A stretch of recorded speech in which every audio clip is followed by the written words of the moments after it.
warahmatullahi wabarakatuh. Shalom, salve, Om Swastiastu, Namo Buddhaya, salam kebajikan, selamat pagi dan salam sejahtera untuk kita semua. Izinkan saya untuk menyapa Bapak Ibu dosen dan teman-teman sekalian. Yang terhormat, Ibu Profesor Dr. Febri Odel Nitbani, SSI MSI selaku Koordinator Program Studi Kimia. Yang saya hormati, Bapak Ibu dosen yang berkesempatan hadir. Yang saya hormati kedua pembicara kita yang telah hadir di room ini, dan yang saya kasihi rekan-rekan mahasiswa sekalian. Pertama-tama, marilah kita panjatkan puji dan syukur kepada Tuhan, karena atas berkat-Nya kita dapat melaksanakan kegiatan kita pada hari ini. Kembali saya ucapkan terima kasih dan selamat datang di Monthly Research Talk MRT dengan tema MRT kita kali ini adalah Exploring International Opportunities Insight from IISMA and Internship Experience. Bersama saya Oktaviani Ajung yang akan memandu jalannya kegiatan kita pada hari ini. Adapun rangkaian kegiatan kita yang pertama, sambutan dari Ibu Koordinator Program Studi Kimia. Yang kedua, penyampaian materi oleh kedua pembicara. Yang ketiga, sesi diskusi atau sesi tanya jawab. Untuk kesempatan yang pertama, saya berikan kepada Ibu Profesor Dr. Febri Odel Nitbani selaku Koordinator Program Studi Kimia untuk memberikan sambutan. Kepada Ibu Prof, disilakan. Saya mohon izin sebentar karena Pak WR4 telepon. Saya mohon izin sebentar ya. Nanti saya masuk lagi. Siap.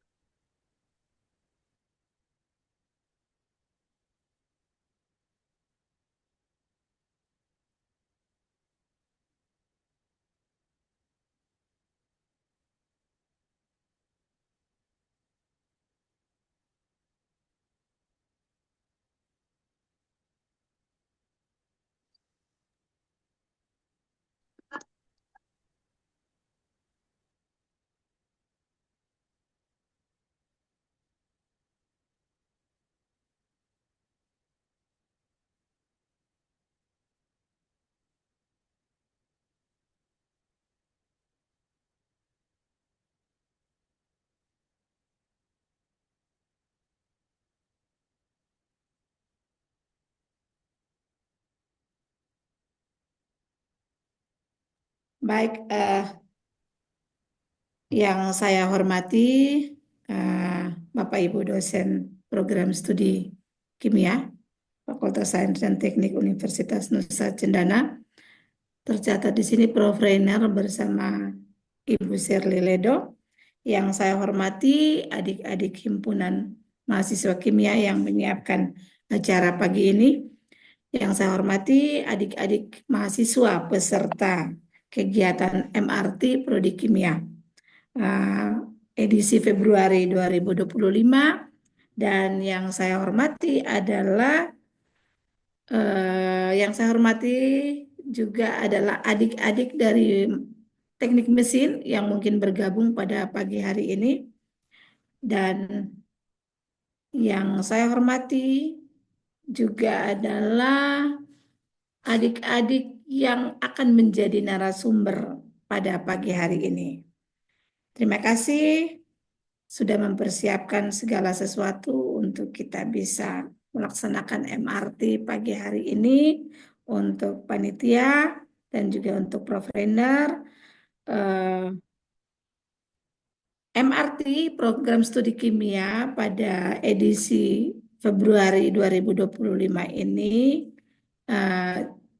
cukup berbeda dari MRT sebelumnya karena menampilkan narasumber bukan dari praktisi atau dosen tetapi dari mahasiswa yang punya pengalaman pernah lolos program ISMA untuk Marlev Labola di Belarusian State University, dan untuk Wulan Putri menjadi mahasiswa magang kurang lebih 2 minggu di Miyazaki University, Jepang. Dan pagi hari ini adik-adik mahasiswa akan diberikan materi terkait apa ya, bagaimana mempersiapkan diri atau bagaimana eh, bisa bisa bisa tembus atau bisa lolos pada program-program internasional. Ya, jadi tentu sudah pasti bahwa kalau mau apply sesuatu yang satu program terkait mahasiswa yang levelnya internasional itu eh, kebutuhan akan bahasa itu menjadi sesuatu yang penting. Minimal harus bisa berbahasa Inggris lancar, baik speaking maupun writing, karena ketika ke luar negeri otomatis kan harus menulis maupun berkomunikasi di dalam bahasa Inggris. Untuk itu, saya menyampaikan apresiasi yang luar biasa kepada kedua pembicara kita hari ini, dan saya yakin karena mereka terbukti sudah pergi ke eh, Belarusian ini di mana kemarin, Marlev di Rusia ya, Di dengan Belarus, Ibu. Jepang, pasti mereka sudah punya pengalaman yang luar biasa. Silahkan berbagi dengan teman-teman Anda, berbagi dengan terutama mahasiswa semester 4 dan semester 2, baik dari kimia maupun teknik mesin yang hadir, sehingga bisa menjadi sumber inspirasi bagi mereka untuk mempersiapkan diri agar bisa mengapply program-program seperti yang sudah adik-adik ikuti. Untuk tidak memperpanjang kata, saya pikir bahwa waktu ke depan adik-adik yang hadir mohon dimanfaatkan secara baik. Siapa tahu dari program hari ini bisa muncul Marlev dan Putri yang lain di waktu yang akan datang untuk bisa mengikuti program ISMA maupun mengikuti program magang di luar negeri. Dengan mengucapkan syukur kepada Tuhan Yang Maha Kuasa, saya membuka dengan resmi kegiatan MRT Prodi Kimia edisi Februari 2025. Saya kembalikan kepada MC pagi hari ini. Terima kasih. Terima kasih kepada Ibu Prof yang telah memberikan sambutannya. Baik, selanjutnya kita akan masuk pada agenda kedua kita, yaitu penyampaian materi oleh kedua pembicara. Namun sebelum itu, izinkan saya untuk memperkenalkan kedua pembicara hebat kita, yang merupakan mahasiswa berprestasi dari program studi kimia yang telah lulus pada program pengalaman internasional. Yang pertama ada Kak Marlev Dwi Nugraha Labola, yang merupakan award di IISMA di Belarusian State University. Halo Kak Marlev, selamat pagi. Bagaimana Kak kabarnya pagi ini? Halo Kak Okta. Kabar pagi ini baik, sangat luar biasa bisa berada di sini. Terima kasih. Ya, terima kasih banyak Kak. Yang kedua ada Kak Bulan Paramita Putri, yang merupakan student internship di Miyazaki University Japan. Halo Kak Bulan, selamat pagi Kak. Apa kabarnya pagi ini? Halo Kak Okta, selamat pagi. Kabarnya baik. Wah, keren banget ya. Oke, tentunya teman-teman kita semua sudah sangat tidak sabar untuk mendengarkan sharing pengalaman dari kedua pembicara kita ini. Jadi, untuk kesempatan yang pertama saya berikan kepada Kamarlev untuk berbagi pengalamannya. Dan kepada Kamarlev disilakan. Oke, baik. Jadi saya mohon izin share screen dulu ya.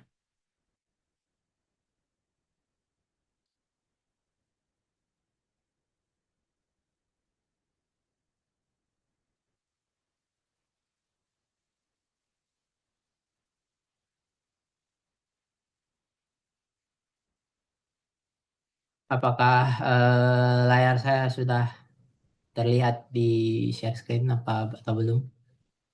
Ya, siap sudah Kak. Oke, baik.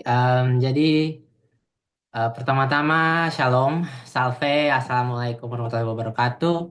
Salam sejahtera untuk kita semua. Jadi saya sangat berterima kasih atas kesempatan yang telah diberikan kepada saya untuk berbagi sedikit cerita dan pengalaman saya selama saya mengikuti program pertukaran pelajar di Belarus. Jadi Belarus itu sebenarnya dia negara yang bertetanggaan dengan Rusia. Ya, meskipun kadang-kadang orang juga menyangka mereka bagian dari Rusia, tapi sebenarnya mereka bukan. Sebutan orang-orang Belarus biasanya oleh warga-warga dunia itu mereka biasa disebut White Russian, ya, karena mereka mirip seperti Rusia tapi bukan Rusia. Oke, jadi pertama-tama perkenalan dulu ya. Tak kenal maka tak sayang. Tadi presenter kita sudah memperkenalkan. Jadi halo semuanya, nama saya Marlefdi Nugraha Labola. Saat ini saya semester 6 di program studi kimia. Jadi mungkin saya akan berbagi sedikit pengalaman saya ketika mengikuti program IISMA dan berkuliah di Belarusian State University, negara Belarus, selama kurang lebih 4 bulan saya di sana. Jadi pertama-tama kita tahu dulu apa itu IISMA. Jadi IISMA ini sebenarnya adalah program beasiswa pemerintah dari negara Indonesia untuk memberikan kesempatan bagi mahasiswa S1 untuk belajar 1 semester di universitas-universitas ternama di dunia. Tujuan utama dari ISMA ini adalah sebenarnya itu cultural promotion atau exposure budaya Indonesia ke mata dunia. Selain itu, mereka juga sebagai program untuk menginspirasi mahasiswa-mahasiswa Indonesia untuk meraih impian untuk belajar di luar negeri. Seperti itu, teman-teman. Jadi agak sedikit berbeda nanti mungkin dengan program intern yang diikuti oleh Kaulan seperti itu. Jadi selama di Belarus, saya diharuskan mengambil 4 mata kuliah sebagai kegiatan akademik saya. Dan setelah melalui pertimbangan saya melihat silabus-silabus yang ada, saya mengambil keempat mata kuliah yang ada di layar presentasi ini. Jadi saya bagi mata kuliah ini jadi 2 kategori. Jadi kategori yang pertama itu kategori yang menurut saya mata kuliah yang memiliki hubungan dengan program studi saya, program studi kimia meskipun secara tidak langsung. Jadi yang pertama itu adalah mata kuliah yang namanya Project Management. Jadi Project Management itu adalah mata kuliah yang mengajarkan saya bagaimana untuk mengatur suatu project. Project ini bukan misalnya project bangun rumah, project bangun jembatan, project bangun jalan, tapi project yang secara general begitu teman-teman. Sekedar info, project itu pengertiannya adalah serangkaian kegiatan yang memiliki tujuan tertentu dengan waktu yang terbatas. Jadi misalnya teman-teman yang buat penelitian untuk tugas akhir itu termasuk dalam kategori yang namanya project.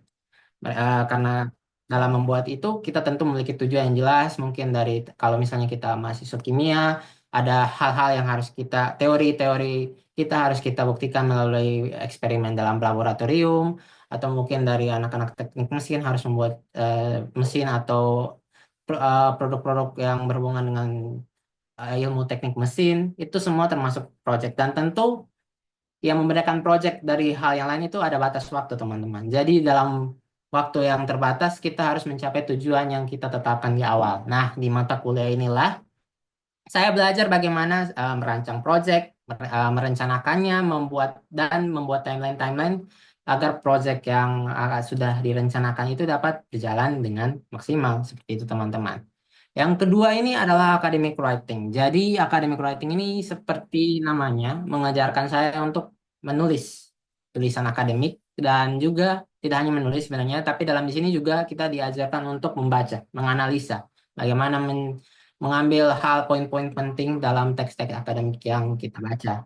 Nah, jadi kalau misalnya teman-teman eh, beberapa waktu yang lalu mengikuti eh, Instagram Undana Official atau Kerma Undana, mungkin teman-teman melihat bahwa beberapa waktu lalu Ibu Wakil Menteri Pendidikan Perguruan Tinggi Ibu Stella Christy sedang mengunjungi Undana. Jadi kalau misalnya teman-teman buka di YouTube dan men-search Ibu Stella Christy, nanti teman-teman akan menemukan acaranya dalam Kick Andy. Dan saya sangat ingat kata-katanya bahwa beliau kuliah di Harvard itu saat menjadi mahasiswa semester 1 diwajibkan untuk mengambil mata kuliah menulis. Karena menurut beliau, dengan menulis kita bisa menenangkan isi pikiran kita. Ternyata di kampus yang saya tuju ini, kita juga harus mengambil mata kuliah penulis dan belajar menulis lagi. Seperti itu. Nah, kedua mata kuliah yang tersisa ini saya khususkan untuk budaya karena sesuai tujuan ISMA kami di sana sebagai cultural promoter atau promoter kebudayaan Indonesia. Jadi selain belajar memberikan informasi tentang budaya Indonesia sebagai respect untuk mereka, saya juga harus belajar budaya mereka di sana. Seperti itu. Nah, ini adalah beberapa dokumentasi saya bersama dosen-dosen pengajar dan juga teman-teman internasional. Jadi, eh, ketika di sana saya mengobservasi bagaimana sistem pendidikan di Belarus, terutama di perguruan tinggi, dibandingkan dengan sistem kita. Seperti itu. Jadi, ketika saya di Belarus dan saya mengamati, mereka sama seperti kita juga menggunakan PBL atau Project Based Learning. Jadi, nanti di sana sistem pembelajarannya adalah dosen akan memberikan kita semacam suatu masalah dan kita sebagai mahasiswa harus memecahkan masalah tersebut. Tentu dalam hal-hal tidak semua pertemuan itu digunakan untuk dosen memberikan masalah, mahasiswa memecahkan masalah, bukan. Tapi akan ada diselangi dengan teori-teori. Jadi kita diberikan teori, tapi teorinya itu bukan titik utama dari perkuliahan. Teori ini akan menjadi semacam bekal bagi mahasiswa untuk memecahkan masalah yang ada. Semacam tools lah untuk memecahkan masalah seperti itu. Jadi jika saya mau memberikan contoh konkret, misalnya ketika saya belajar dengan Bapak Dimitri Morozov, dosen yang laki-laki yang ganteng ini, itu adalah dosen project management saya. Jadi pada awalnya beliau ini pada awal-awal pertemuan itu beliau ini memberikan informasi tentang bagaimana kondisi pariwisata di Belarus. Beliau memberikan informasi secara detail bagaimana pariwisata di Belarus, bagaimana turis-turisnya, bagaimana kelakuan turisnya, bagaimana uh, situs-situs wisata di Belarus. Dia memberikan semua secara lengkap. Pada awalnya saya berpikir, oh, mungkin karena beliau ini orangnya dari Kementerian Pariwisata, jadi beliau dia memberikan wawasan tentang pariwisata Belarus hanya untuk perkenalan tentang bagaimana pekerjaan yang dia lakukan selain menjadi dosen. Tapi ternyata saya salah. Selama 2, 3, 4 dan pertemuan-pertemuan selanjutnya, beliau tetap memberikan informasi tentang pariwisata di Belarus. Saya sampai berpikir mungkin apakah saya salah kelas, karena ini sudah macam kayak kelas pariwisata dan bukan kelas project management. Seperti itu. Ternyata semua hal itu beliau tujukan karena pada akhirnya beliau ingin memberikan tugas kepada mahasiswa untuk membuat suatu proyek yang membantu permasalahan pariwisata di Belarus yang menurun. Jadi karena beliau sudah memiliki rencana pada akhirnya untuk memberikan proyek tentang pariwisata di Belarus, beliau di awal memberikan informasi yang diperlukan mahasiswa tentang pariwisata di Belarus. Pembelajaran mengenai inti dari project management, bagaimana kita memanage waktu, bagaimana kita mengatur tenaga atau mengatur sumber daya kita, research kita, itu sangat sedikit diberikan. Tapi beliau lebih menekankan kepada informasi yang kita perlukan untuk melakukan project dan pada akhirnya dia memberikan kita sebuah project seperti itu. Jadi misalnya kita punya masalah tidak punya ikan di rumah, beliau kasih pancing, kasih kail, dan suruh kita memancing. Pelajaran yang seperti menghafal itu hampir tidak ada, teman-teman. Mungkin ada info-info dasar yang harus kita hafal, tapi di sana itu lebih menekankan kepada bagaimana problem solving. Jadi dari observasi saya, pendidikan mereka di sana itu sangat unik. Jadi orang yang dianggap pintar dan menurut pandangan mereka itu bukan orang yang mengingat banyak hal, bukan Wikipedia berjalan begitu, tapi mereka yang dapat menggunakan informasi untuk menyelesaikan masalah-masalah yang ada di depan mata. Hanya kalau kita ingat info A, info B, data C, tapi kalau misalnya kita dihadapkan dengan masalah dan kita gagap, itu sama saja bohong menurut mereka di situ. Jadi menurut mereka lebih baik kita tidak ingat informasi B, informasi C, informasi D, namun kita punya kemampuan problem solving. Jadi misalnya kalau kita tarik ke sudut pandang mahasiswa kimia, menurut mereka lebih baik kita tidak ingat tabel periodik, tapi ketika kita diberikan tabel periodik dan kita diberikan soal stoikiometri, kita dapat mengerjakannya. Eh, Daripada kita mengingat tabel periodik kita di luar kepala sampai detail-detailnya, tapi ketika ada soal stoikiometri kita gagap. Kita tidak tahu ini angka harus taruh di mana, ini apa, ini kita harus kali bagi kurang tambah. ya sama saja begitu. Jadi menurut mereka lebih baik kamu tidak ingat daripada kamu tidak paham. It- Itu yang saya dapat dari dosen saya. Lebih baik kamu tidak ingat daripada kamu tidak paham, seperti itu. Eh, Kemudian selain kegiatan non-akademik, saya juga mengikuti kegiatan non-akademik. Jadi kalau teman-teman lihat di sebelah kiri itu adalah ketika saya mengikuti kegiatan English Club di kampus Belarusian State University di situ.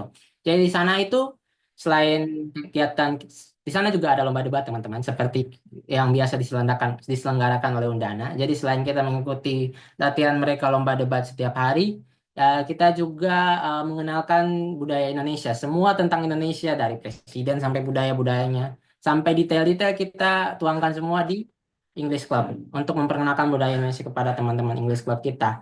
Dan mereka juga sebaliknya memberikan informasi yang sangat detail tentang Belarus. Ya, sama-sama juga karena kami dari Indonesia tidak terlalu mengenal Belarus dan mereka yang dari Belarus juga tidak terlalu mengenal Indonesia, seperti itu. Nah, kemudian di sebelah kanan itu adalah foto ketika saya dan teman-teman saya dari Indonesia yang lain itu mengadakan sebuah event promosi budaya Indonesia di kampus. Jadi teman-teman di dalam event kita itu dalam satu event yang besar sebenarnya itu dibagi oleh kayak seperti stand-stand. Ada stand makanan Indonesia, ada stand permainan tradisional Indonesia dan juga ada stand budaya Indonesia. Seperti yang teman-teman lihat sini ada stand makanan dan juga stand budaya. Namun sebenarnya teman-teman saya itu juga diharuskan membawa benda-benda yang harus dipajang di stand budaya. Tapi karena mereka bawanya tidak banyak dan saya bawa paling banyak, jadi meskipun namanya itu event pengenalan budaya Indonesia secara keseluruhan, tapi kalau misalnya teman-teman ke stand budaya itu full dengan tenun NTT. Jadi ya saya ya em, mengenalkan tenun-tenun NTT ke teman-teman yang ada di sana seperti itu. Seperti yang tadi teman-teman lihat di sana ada salah satu teman saya yang menggunakan tiilangga di sini karena dia bilang tiilangganya sangat bagus jadi ya mau minta foto pakai itu ya jadi saya meminjamkan tiilangganya selama satu event penuh seperti itu.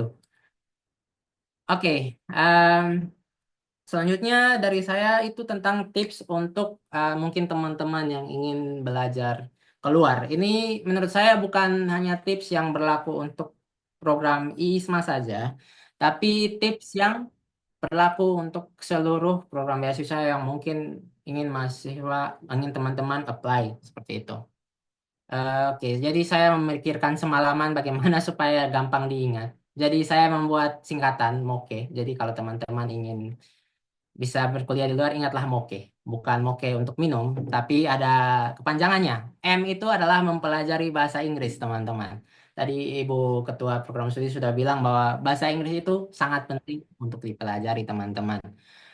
Eh, di Belarus, mereka sangat jarang menggunakan bahasa Inggris. Kebanyakan mereka itu menggunakan bahasa Rusia, teman-teman. Nah, eh, bahasa Inggris itu menurut kami itu sebagai suatu kemewahan di Belarus karena kalau seseorang bisa menggunakan bahasa Inggris secara lancar dan dalam kemampuan berkomunikasi itu berarti mereka memang orang-orang yang terpelajar dan biasanya mereka dari perguruan tinggi. Nah, di Belarus, negara Belarus yang eh, tidak mayoritas menggunakan bahasa Inggris, ketika kami mau mengapply di sana, kemampuan bahasa Inggris itu diperlukan.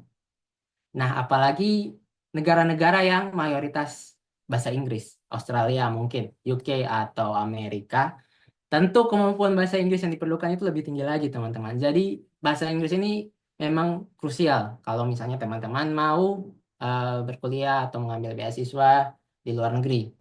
Saran dari saya mungkin kalau teman-teman yang ingin belajar bahasa Inggris, mungkin bisa menggunakan aplikasi Duolingo. Karena dari ISMA sendiri kami ketika mendaftar juga kami menggunakan aplikasi Duolingo. Itu belajar bahasanya sangat intuitif dan teman-teman tidak bosan. Mungkin kalau teman-teman masih pakai buku tebal, buku sana sini TOEFL itu bagus. Tapi kalau misalnya teman-teman mau belajar yang lebih jauh lagi, yang lebih bertahan lama karena tidak bosan, teman-teman mungkin bisa menggunakan aplikasi Duolingo. Di sana juga teman-teman bisa mengambil tes proficiency bahasa Inggris dan tesnya itu lebih murah dan juga lebih cepat dari tes TOEFL. Jadi ya teman-teman bisa menggunakan aplikasinya. Kemudian yang kedua yang penting juga adalah observasi peluang beasiswa O-nya. Jadi meskipun teman-teman punya kemampuan bahasa Inggris, tapi teman-teman tidak proaktif mencari sana-sini tentang informasi beasiswa, sama saja teman-teman tidak akan mendapatkan beasiswa. Kalau misalnya teman-teman tahu di internet itu ada istilah namanya scholarship hunter atau pemburu beasiswa. Itu jadi orang-orang yang secara aktif mengupdate informasi mereka tentang beasiswa seperti itu. Mungkin selain ISMA, kalau teman-teman ingin tahu program pertukaran mahasiswa atau beasiswa lainnya di luar negeri, mungkin teman-teman bisa ikut dalam namanya AMINEF. Programnya Global Undergraduate Exchange Program itu teman-teman khusus pertukaran pelajar ke Amerika, seperti Indonesia juga cultural exposure atau cultural promotion, tapi khusus ke Amerika. Atau misalnya teman-teman yang ketika lulus S1 mau berkuliah di negara-negara Eropa, mungkin teman-teman bisa lihat ke beasiswa namanya Erasmus, atau teman-teman yang setelah S1 mau dekat-dekat ke Australia bisa melihat AAS, atau teman-teman yang ingin ke kampus-kampus lain selain yang saya sebutkan tadi bisa daftar ke LPDP, program beasiswa dari pemerintah. Dan faktanya sudah banyak alumni-alumni kita yang daftar ke LPDP atau AAS seperti itu. Yang ketiga adalah keberanian untuk mendaftar, teman-teman. Jadi misalnya kita sudah punya kemampuan bahasa Inggris yang bagus, kita sudah punya informasi beasiswa yang paling update, persyaratannya, tips-tipsnya, tapi kalau misalnya kita masih ragu-ragu untuk mendaftar, sama saja kita tidak akan mendapat kesempatan untuk berkuliah. Karena kesempatan itu datang untuk mereka yang mendaftar, teman-teman. Jadi satu pengalaman soal mendaftar IISMA ini, saya ini sebenarnya hampir tidak mendaftar IISMA, teman-teman. Kalau misalnya teman-teman tahu. Jadi pada saat proses pendaftaran IISMA itu, tentu kita harus mengurus dokumen-dokumen yang diperlukan, seperti transkrip nilai dan segala macamnya. Tapi sayangnya itu pada saat proses pendaftaran, ada salah satu profesor kita di matematika itu meninggal. Jadi prodi fakultas dan juga program studi harus mengurus penghormatan pada profesor kita di matematika. Nah, jadi saya hampir tidak daftar karena itu. Tapi mungkin terima kasih kepada Pak Fidel, juga Ibu Febri, Ibu WD WD1, Ibu Maria Kleden, saya bisa mendapat hal-hal yang diperlukan untuk mendaftar ke situ. Saya masih ingat saya pergi ke rumah Ibu eh, Kepro hari Minggu pagi-pagi untuk menandatangani dokumen pernyataan mendukung program ISMA di Ibu Kepro, atau saya juga sampai diberikan transkrip nilai oleh Ibu WD jam 9 malam untuk transkrip nilainya. Terima kasih Ibu. Sebenarnya saya sudah hampir menyerah karena itu. Saya pikir, waduh ini kayaknya saya ya bukan jalan saya untuk daftar. Tapi Tuhan berkehendak lain gitu. Ya sudah, saya coba daftar dulu. Saya beranikan diri untuk mendaftar meskipun pada waktu itu sudah sangat mepet sekali karena ya kejadian-kejadian begitu. Dan puji Tuhan ternyata membuahkan hasil dan saya bisa berkuliah di Belarus selama 4 bulan seperti itu. Yang keempat, untuk menyempurnakan ini semua itu yang namanya experience, teman-teman. Jadi experience yang saya maksud itu seperti misalnya teman-teman mengikuti lomba-lomba, misalnya lomba debat bahasa Inggris, lomba debat bahasa Indonesia, atau teman-teman mengikuti lomba karya ilmiah, karya cipta, inovasi, atau bahkan PKM. Itu akan sangat membantu dalam CV teman-teman atau misalnya dalam esai yang nanti akan teman-teman buat, karena akan dibutuhkan menjadi bahan penilaian bagi eh, penilai-penilai biasanya dalam program beasiswa. Seperti itu, teman-teman. Eh, Mungkin itu saja beberapa pengalaman tips dari saya. Zakoi, itu bahasa Belarus, artinya terima kasih atau thank you. Sekian dari saya, terima kasih. Wow, terima kasih banyak kepada Kamar untuk sharing pengalamannya yang begitu luar biasa. Mungkin selanjutnya kita langsung kepada Kak Wulan. pengalamannya kepada Kaulan Paramita Putri. Halo. Terus,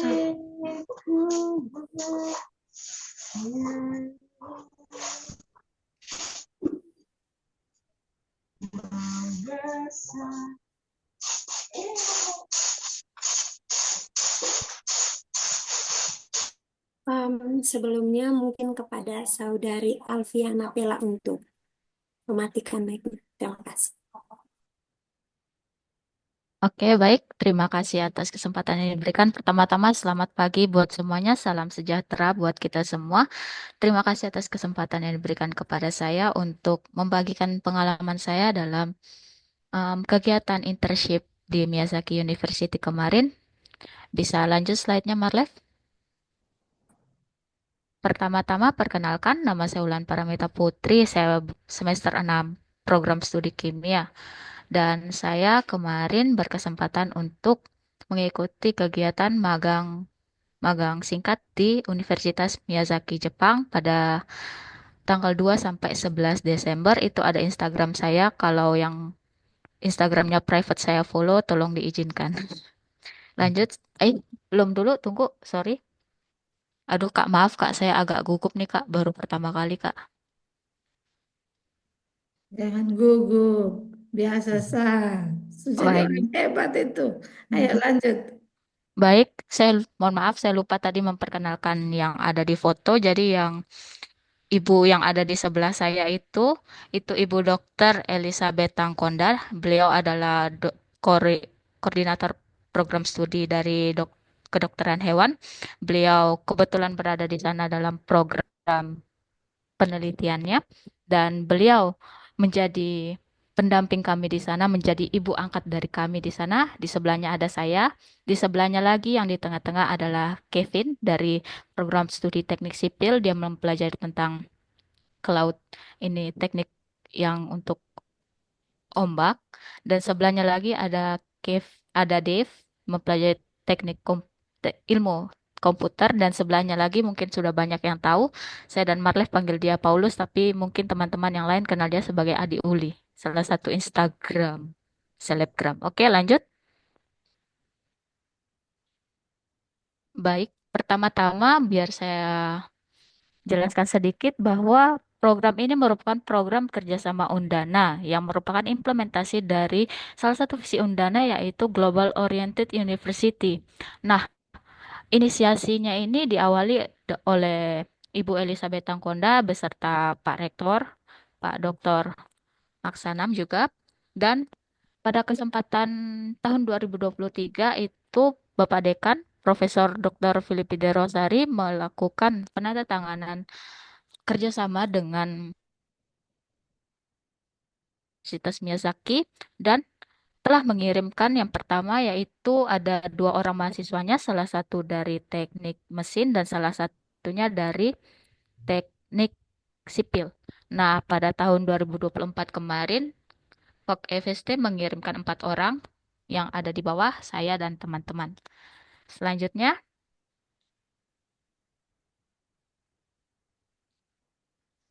oke, saya perkenalkan sedikit tentang Universitas Miyazaki. Universitas Miyazaki ini terletak di kota Miyazaki, Prefektur Miyazaki. Nah, kalau di Jepang kan identik dengan apa ya? Kalau musim salju, musim dingin itu banyak saljunya. Tapi kalau di Prefektur Miyazaki ini, teman-teman, tidak ada salju. Kalau dilihat-lihat dia seperti kota Kupang lah ya, karena dia di sana ada daerah perbukitan dan ada daerah pesisir. Dia dekat laut juga dekat dengan perbukitan. Dan kampusnya ini sendiri, saya rasa dia mirip dengan Undana karena dia terletak lumayan jauh dari kota dan dia dekat dengan laut. Apalagi ya? Ah, jadi Universitas Miyazaki ini ada dua kampus besarnya. Salah satunya yaitu Kibana Kampus. Kibana Kampus ini terdiri dari empat fakultas yaitu pertanian, inovasi regional, teknik dan keguruan, sedangkan satunya lagi yaitu kampus untuk kedokteran dan medis ya ada di daerah Kiyotake. Dia letaknya terpisah. jaraknya sekitar berapa belas kilometer begitu.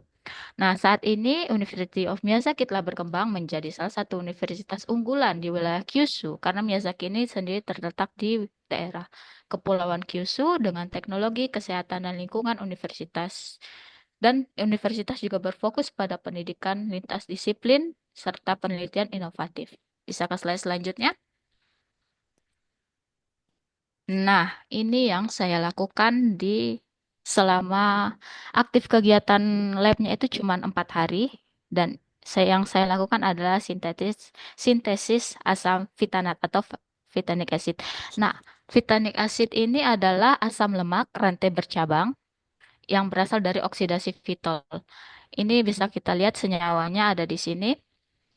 Nah, senyawa ini biasanya diperoleh dari makanan-makanan hewani. Ini ada daging, ada susu. Karena kenapa? Karena asam vitanat ini diproses oleh sistem pencernaan ruminansia yang begitu uniknya, yang berhasil memecah atau memutus ikatan ester dari klorofil yang mereka konsumsi. Jadi, asam vitanat itu awalnya dari fitol. Nah, fitol ini dia berasal dari bagian klorofil. Ini bisa kita lihat, ini ada rantai fitolnya, nanti di sini rantai esternya terputus begitu sampai di pencernaan hewannya ini dan diserap oleh tubuh dan bisa terdapat pada komponen-komponen tubuhnya seperti daging dan susu. Nah, asam vitanat ini bermanfaat sebagai sumber energi. Tetapi setelah penelitian lebih lanjut, asam vitanat ini juga berfungsi dapat digunakan sebagai obat anti kanker, anti inflamasi, membantu metabolisme lipid, anti obesitas, dan anti diabetes.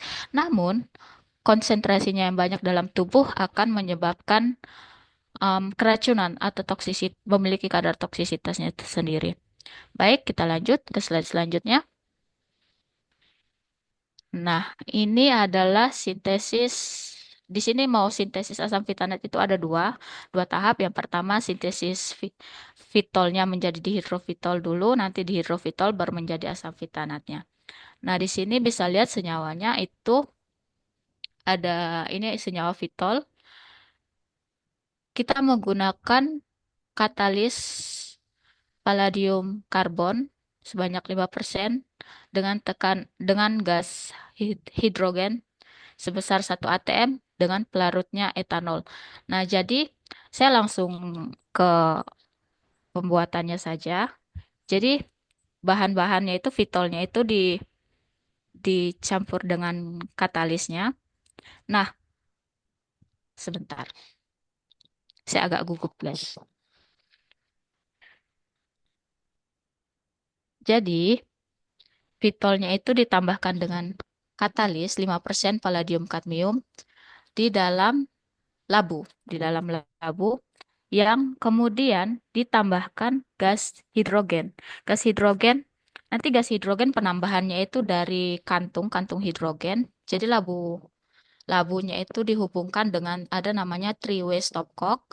Three-way stopcock itu nanti satu koknya itu untuk ke tabung, satunya lagi untuk ke vakum, dan satunya untuk hidrogen yang ada di tetra bag. Nah, tujuannya apa? Tujuannya agar menghilangkan oksigen yang berada di dalam tabungnya itu untuk diganti dengan hidrogen. Karena kita di sini reaksinya pakai gas hidrogen. Nah, kenapa gas-gas dalamnya dihilangkan? Karena hidrogen ini kan reaktif. Nanti kalau bertemu hidrogen takutnya nanti ada eksplosi. Nah,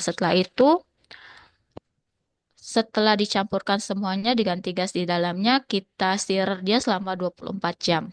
Setelah di stirrer itu, kita lakukan analisis dengan TLC, apakah dia sudah menjadi sepenuhnya dihidrofitol atau belum, dan waktu itu ternyata sudah.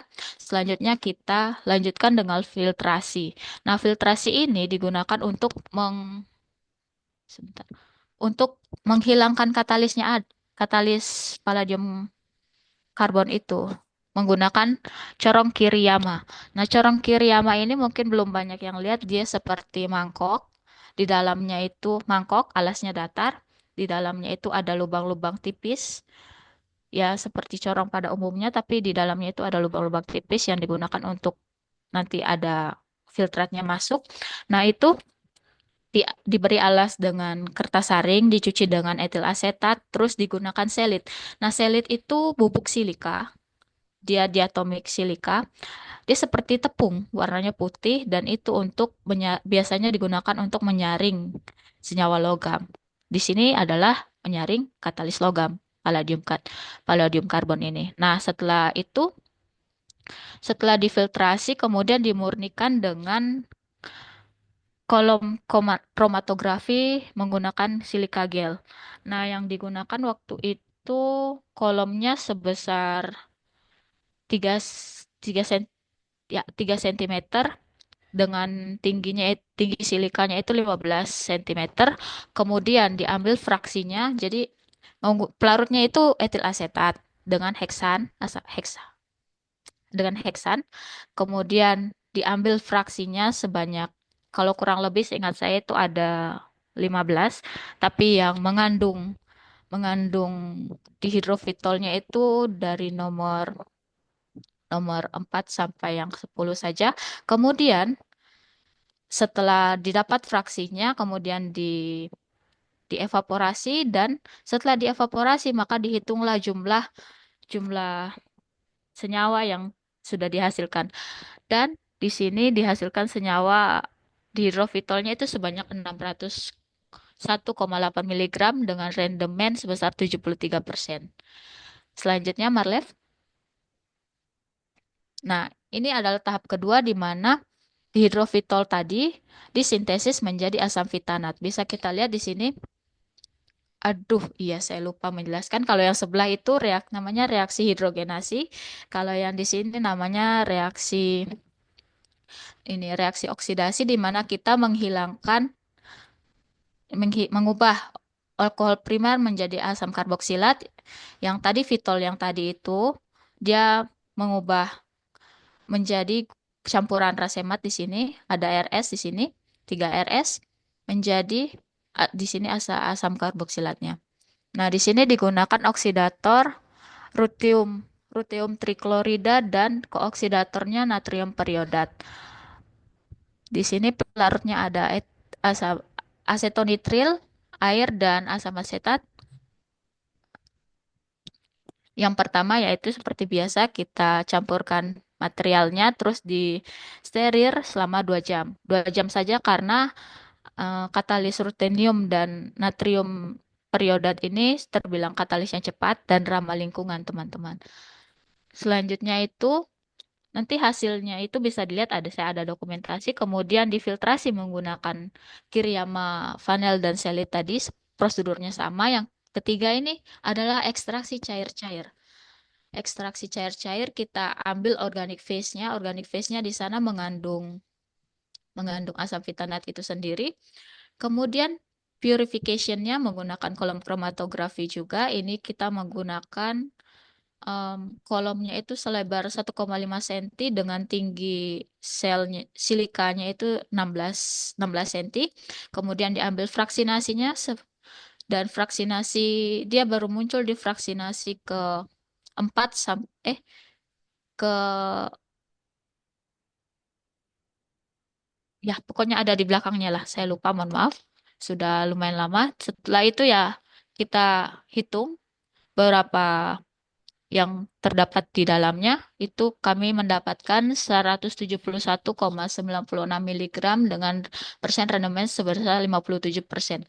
Ini ada cerita unik di sini. Jadi waktu waktu menimbangnya itu di timbangan analitiknya itu pertama kali kami dapat sekitar rendemennya itu sekitar 80%. Di sana saya senang dong. Bahkan senpai saya mendampingi saya waktu itu senang karena dapat rendemennya besar gitu. Sedangkan penelitian sebelumnya yang sempat dia lakukan itu dia hanya 40%, sedangkan penelitian yang ini 80%. Nah, ternyata dia bingung habis itu, dia kayak ragu. Ternyata dia lupa untuk mendegaskan. Jadi gas di dalamnya itu setelah dievaporasi masih ada gas di dalamnya. Terus ternyata lupa didegaskan, lupa dihilangkan gasnya, makanya dia berat.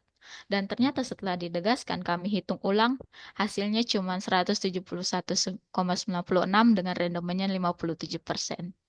Tapi itu sudah terbilang bagus dan hasil ini akan dia pakai untuk penelitian selanjutnya karena lebih bagus dari penelitian dia yang terdahulu yang hanya 40%. Bisa ke slide selanjutnya. Nah, ini adalah dokumentasinya. Yang pertama itu dihidrofitol. Dia warna warna campurannya itu berwarna hitam dari pengaruh dari katalisnya palladium karbon. Tapi setelah disaring segala macam, dia warnanya putih, agak abu-abu. Ini adalah yang di tengah itu kolom kromatografinya. Dan yang ketiga ini adalah hasil dari em, TLC terkait fraksinasinya ya dia dari nomor apa itu? Dia dari nomor ya nomor 8 kalau tidak salah 8 sampai 12.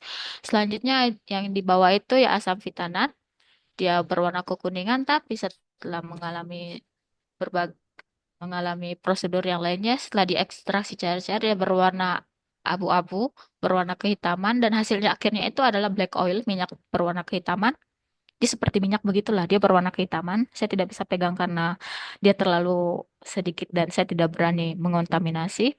Dan ini adalah kolom kromatografinya dan itu diperoleh dari fraksinasi keempat sampai ke 9. Bisa dilanjut slide selanjutnya. Nah, ini adalah lab tempat saya bekerja untuk melakukan eksperimen itu. Ini adalah mejanya, kemudian ini adalah ruangan labnya.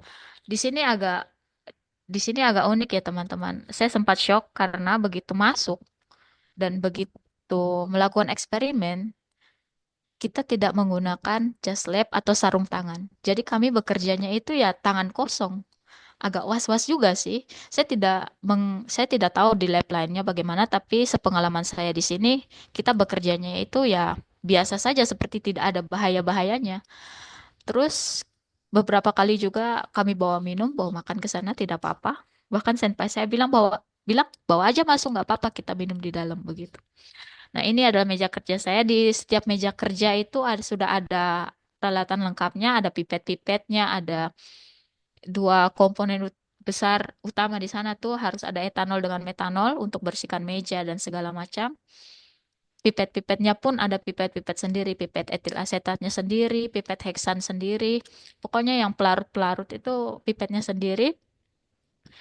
Dan ini adalah yang di bawah itu adalah NMR. Ini barang baru, mereka baru datang 2 harian. Saya berkesempatan untuk masuk untuk ikut lihat proses identifikasinya itu karena ada apa salah satu vaksinasi yang senpainya ini agak bingung gitu dia tidak yakin jadi dia mau cek pakai NMR. Nah NMR ini dia besar dan maintenance-nya itu lumayan berat jadi tidak semua universitas bisa bisa menyediakan menyediakan instrumen ini di kampusnya itu di gambar keduanya itu ada beberapa tabung yang berisikan sampel. Di sana ada banyak sampel dan kebetulan yang mengoperasikannya itu adalah mahasiswa dari lab supervisor saya juga.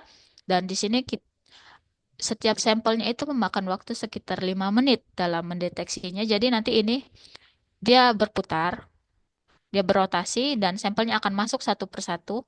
Ketika sudah selesai nanti akan dikembalikan. Begitupun yang di sebelahnya akan naik lagi gilirannya begitu. Dan ini dioperasikan menggunakan komputer dan ada software-software tertentu yang banyak dimiliki oleh mahasiswa kimia di sana, tapi yang hanya berhubungan dengan instrumen. Jadi kalau tidak ada instrumennya itu tidak bisa pakai softwarenya. Dan itu hanya berbahasa Jepang semua. Selanjutnya. Nah, ini adalah yang gambar beberapa dokumentasi saya selama di sana. Yang ini adalah senpai saya, beliau yang membimbing saya. Beliau adalah mahasiswa magister jurusan kimia juga sih. yang memfokusnya itu di sintesis organik dan eksperimen yang saya lakukan adalah penelitian yang sedang dia langsungkan, namanya Rioriani Sika, biasa disapa Nisika San. Nah, selanjutnya ini ada teman-teman lab saya, ini yang kacamata namanya Hideaki, yang perempuan namanya Koga. Kami saya diajak jalan-jalan untuk makan sushi, dan di sebelahnya ini ada teman-teman satu lab yang berada di bawah bimbingan Associate Professor Kazuhiro Sugamoto. Di sini profesornya itu ada pojok di pojok yang di pojok paling akhir, di pojok kanan dari kalau dari layar. Beliau fokusnya di organic synthesis juga, dan ini adalah teman-teman yang berada di bawah bimbingan beliau. Selain organic synthesis, beliau juga mendalami mendalami ilmu di dalam bidang pemurnian logam serta organik bahan alam. Selanjutnya ini adalah gambar-gambar. Kedua ini adalah gambar saya dan teman-teman beserta ibu dokter beserta suaminya dan salah seorang sahabat untuk kami jalan-jalan. Ini kami jalan-jalan di pusat kota. Ibaratnya kalau Miyazaki adalah Undana, maka pusat kotanya ini adalah Kupang. Di sana banyak pusat perbelanjaan dan banyak berbagai macam hiburan. Kalau yang terakhir ini kami ke namanya Pulau Ausima. Itu kami tiba sudah malam, kami kejar-kejaran kereta dan itu capek sekali. Saya jalan waktu itu sekitar 18 kilo, 22.000 langkah untuk kejar kereta. Totalnya berlari itu. Selanjutnya Marlev. Nah, ini tantangannya. 3 tantangan utama yang menurut saya cukup signifikan, yaitu pertama bahasa. Nah, tadi sudah dijelaskan bahwa bahasa itu penting ya, terutama bahasa Inggris. Kita ke sana menggunakan bahasa Inggris sebagai bahasa komunikasi. Tapi di Jepang ini tidak semuanya bisa berbahasa Inggris. Sama seperti teman Marlev tadi, di Belarusia tidak semua menggunakan bahasa Inggris, jadi di sini dominan menggunakan bahasa Jepang. Nah, selain itu, maka dari itu tidak semua orang yang kita temui itu bisa berbahasa Inggris.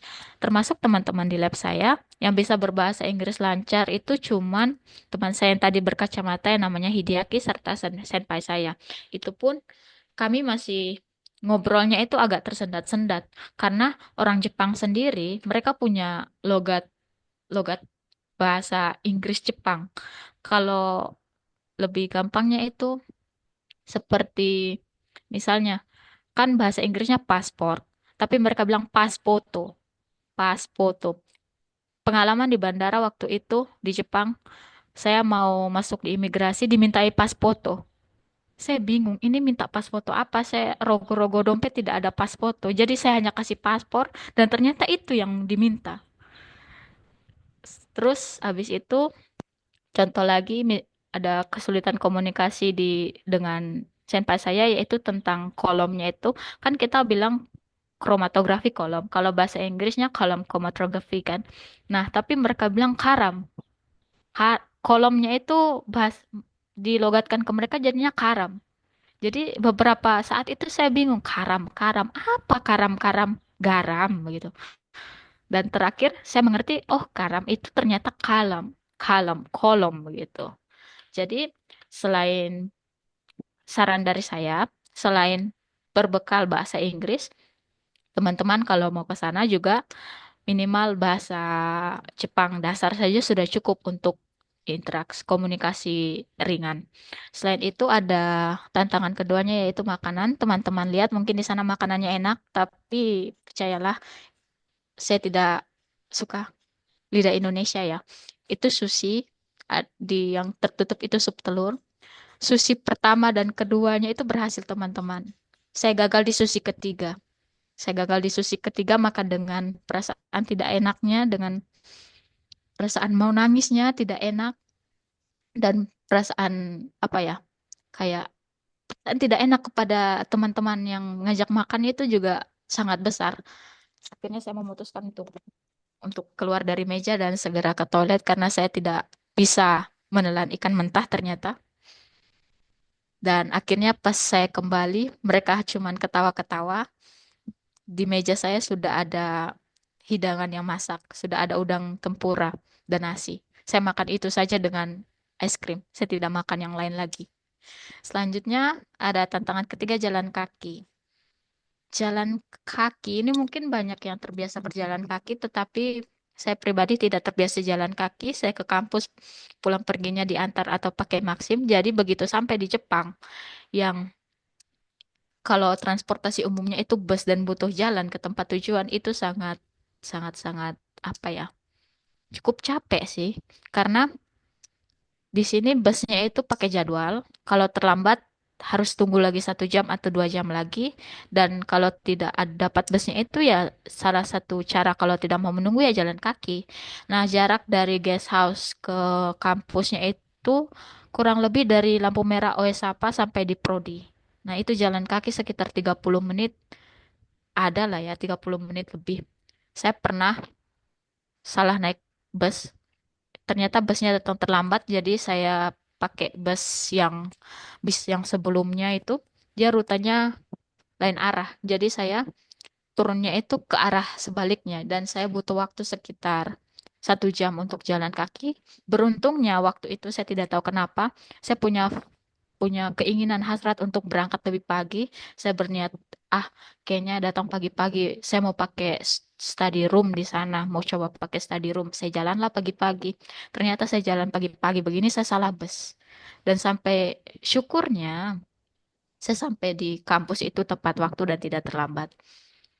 Dan untuk teman-teman yang terbiasa jalan kaki ya, saya rasain tidak masalah sih. Selanjutnya,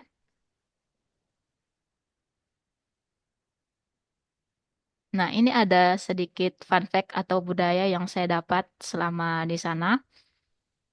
Mungkin tidak berlaku di semua, tapi saya menjelaskan apa yang saya dapat di sana dan saya yakin Pak yang pertama kali menarik perhatian itu adalah di kalimat terakhir, tapi saya akan menjelaskan dari bagian paling atas. Jadi di sana itu teman-teman tidak boleh pakai web ilegal atau software bajakan.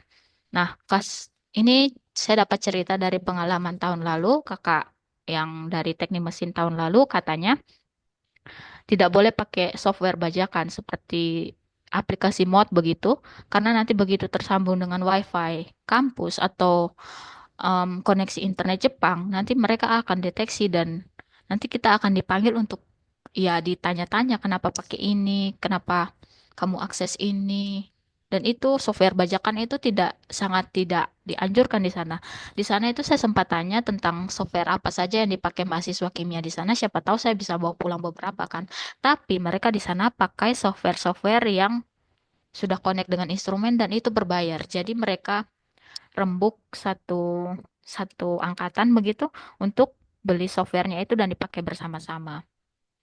Selain itu di sana juga barang-barang second itu benar-benar melimpah ruah teman-teman. HP iPhone 11, iPhone 12 di sana cuma 3-4 juta dan itu sudah katanya adik saya bilang murah segitu setnya. Laptop-laptop juga iPad segala macam. Bahkan barang-barang rumah tangga pun dijual second di sana banyak dan murah-murah dan bagus-bagus ternyata. Selain itu, ini yang tidak ada di Indonesia adalah vending machine di mana-mana. Kalau di Indonesia ada lah ya, tapi kan tidak banyak, apalagi di Kupang tidak banyak. Tapi kalau di sana hampir setiap satu tikungan itu ada vending machine. Selanjutnya, tepat waktu. Tepat waktu. Tepat waktu di sana saya dapat cerita dari Ibu Dokter Elizabeth Tangkonda kalau misalnya janjinya itu jam 10:30, datanglah 10:30. Jangan 10:20 atau jam 10:40 karena orang Jepang itu suka yang tepat waktu dan ketika belum waktunya itu mereka merasa kayak tidak enak membuat kita menunggu gitu loh. Kita datang lebih cepat otomatis mereka waktu yang bisa mereka gunakan itu mendadak hilang karena kita sudah datang lebih dulu dan itu pun kalau terlambat ya jelas bukan sikap yang baik ya.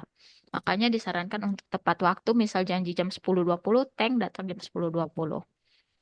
Selain itu, jangan berisik. Di sana itu benar-benar sunyi, hening, bahkan di keramaian sekalipun teman-teman mereka berbicaranya itu pelan-pelan.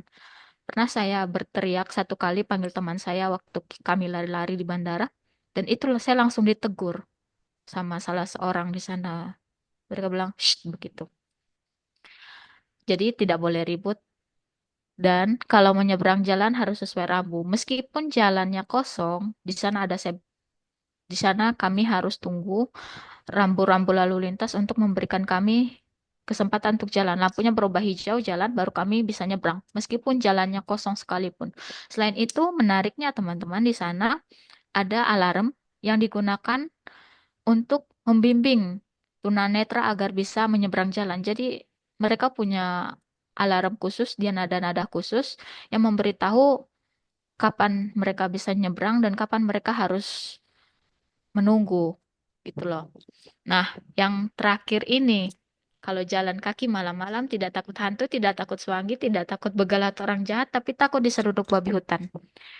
Nah, jalur dari guest house ke kampus ini, setengah jalurnya itu masih hutan, tapi hutan yang dilindungi. Dan di sana ada pagar-pagar tali begitu yang mengatakan yang dipasangi rambu bahwa hati-hati babi hutan. Dan bahkan Ibu Dokter Elizabeth juga memberitahu kami bahwa hati-hati di sini masih ada yang namanya babi hutan. Nah, pengalaman saya waktu itu setelah kromatografi kolom yang pertama, pemurnian pertama itu saya pulang dari kampus itu sekitar jam 7. Kemudian bisnya itu sudah tidak ada rute rute lagi, itu sudah bis terakhir itu jam 6:30. Jadi saya otomatis harus ke guest house-nya itu jalan kaki. Nah, sepanjang jalannya itu teman-teman, untuk rutenya itu sendiri tidak ada lampu di sepanjang hutannya itu. Jadi jalannya benar-benar gelap total. Tidak ada lampu, tidak ada penerangan. Penerangan hanya dari mobil-mobil yang lewat. Bahkan HP saya baterainya habis dan itu benar-benar gelap sekali. Mana saya pakai kacamata, saya takut kesandung. Apalagi kalau ini ada babi hutan, tidak lihat saya kan, saya keseruduk lucu di sini kan. Kalau masuk sungai gitu kan, ditemukan mahasiswa tidak dikenal, diseruduk babi hutan kan tidak lucu kan. Oke, itu pengalamannya. Bisa di next. Nah, saya sengaja taruh ini di akhir supaya tadi setelah yang lucu-lucu kita ke informasi yang cukup informasi yang isinya daging. Jadi ini programnya digelar tahunan. Bapak Wakil Dekan 2, Bapak Erik kemarin sudah mengonfirmasi lagi di Radio Undana kemarin mengatakan bahwa ini adalah program kerjasama yang akan terus berlangsung. Jadi setiap tahunnya pasti ada. Dan setiap tahunnya itu akan dilaksanakan tes. Tes pertama yaitu tes bahasa Inggris. Tes bahasa Inggris, tes tertulis. Setelah lulus tes tertulis, tes wawancara. Nah, selanjutnya kalau sudah dinyatakan lulus tes wawancara, teman-teman akan dilanjutkan dengan memenuhi berkas-berkas. Berkas-berkas ini yang meliputi tentang ini apa namanya transkrip, CV dan segala macamnya.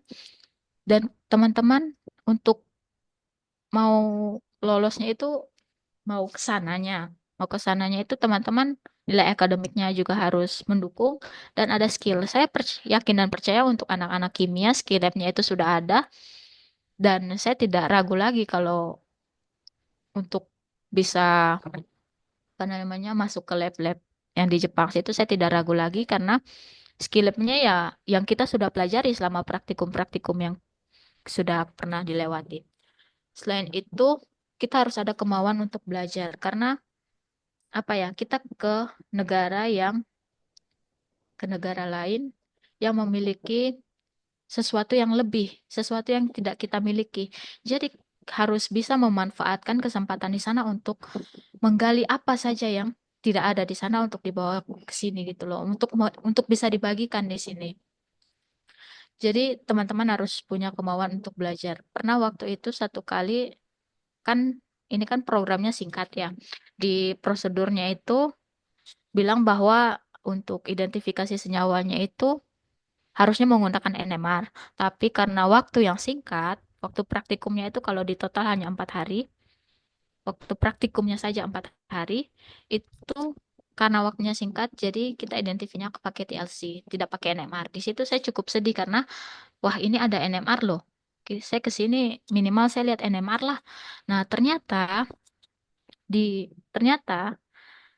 senpai saya itu kebetulan mengikuti acara opening, grand opening untuk NMR-nya karena NMR-nya sendiri itu baru datang di hari Sabtu itu baru datang, weekend baru datang dan dia berkesempatan untuk mengikuti acara workshop itu dan saya punya kesempatan untuk minta tolong ke dia untuk ya fotokan lah atau apalah begitu.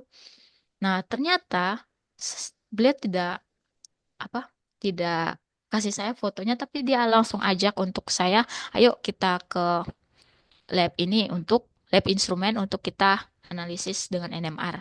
Jadi diajak langsung ke sana dan saya ada rekam beberapa videonya tapi karena HP saya sudah almarhum jadi ya saya pakai yang ada saja. Selain itu, benefitnya, benefitnya ya kita belajar dan jalan-jalan ke luar negeri. Ini di sini saya dan ketiga teman saya sedang melakukan tur kampus yang dibimbing oleh mahasiswa anggota English Club. Ini saya jalan-jalan sendiri. Jadi waktu hari terakhir itu kami sebelum berangkat ada waktu kosong kami penerbangan sore. Jadi dari pagi sampai siangnya itu kosong dan saya berkesempatan untuk jalan-jalan sendiri. Terus ini adalah makanan di pesawat. Pesawatnya enak teman-teman. Fasilitasnya lengkap dan terima kasih kepada Bapak Dekan sudah memilihkan pesawat yang bagus buat kami. Pesawatnya nyaman dan direct langsung tanpa ada transit. Selain itu, benefitnya itu menambah pengalaman. Pengalaman tentu saja, di sini pengalamannya banyak sekali, tidak bisa saya jabarkan satu-satu. Nanti kelamaan. Selain itu, wawasan. Wawasan ya tentu saja dengan bidang yang teman-teman pilih. Nanti begitu teman-teman selesai lolos tes wawancara, nanti teman-teman akan mengikuti serangkaian prosedur lagi. Dan salah satu prosedurnya itu adalah prosedur ini tentang matching apa? Kita match dengan profesor atau pengajar di sana, supervisor di sana. Dan kebetulan saya waktu itu match dengan Associate Profesor Kazuhiro Sugamoto. Beliau yang mengajarkan tentang sintesis organik ramah lingkungan. Yang tadi salah satu yang sudah saya lakukan yaitu menggunakan katalis ramah lingkungan rutenium triklorida dan natrium periodat itu tadi. Nah, setelah melakukan proses matching dengan profesornya itu, nanti teman-teman tinggal melengkapi berkas lanjutan yang diminta, seperti ada misalnya lisensi berbahasa, habis itu ada tes kesehatan, dan selanjutnya teman-teman tinggal menunggu LOE untuk dibagikan kepada teman-teman dan berangkat. Itu biasanya pengalaman 2 tahun ini biasanya pada akhir-akhir semester lah, bulan Desember begitu. Bisa ke slide selanjutnya. Dan ya, sekian presentasi dari saya. Arigatou gozaimasu. Terima kasih banyak sudah memperhatikan dan terima kasih telah meluangkan waktunya. Terima kasih atas kesempatannya. Saya ingin mengucapkan terima kasih kepada Ibu Koordinator Prodi waktu itu. Ibu Prodi menyampaikan kepada Kak Silva kepada kami ada 5 orang untuk ikut tes bahasa Inggris tanpa perintah dari Ibu, tanpa dorongan dari Kak Silva mungkin saya tidak akan ikut kegiatan ini. Saya ucap terima kasih banyak. Terima kasih pula kepada FST beserta Universitas Nusa Cendana yang sudah memfasilitasi kegiatan magang ini. Terima kasih.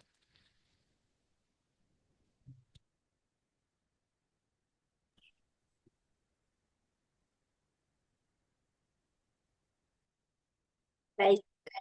Oh ya, saya terdengar yang jelas. Baik, terima kasih kepada Bulan. Itu merupakan suatu pengalaman yang begitu menarik dan juga bagaimana dia tadi diberikan kesempatan untuk melakukan sintesis ya, sintesis pitol di Universitas Miyazaki, Jepang, begitu. Mungkin untuk kesempatan selanjutnya saya berikan kepada hadirin sekalian, kepada teman-teman semua untuk memberikan pertanyaan kepada kedua pemateri kita, mungkin dengan cara raise hand atau dengan mendrop pertanyaannya di kolom chat. Saya silakan.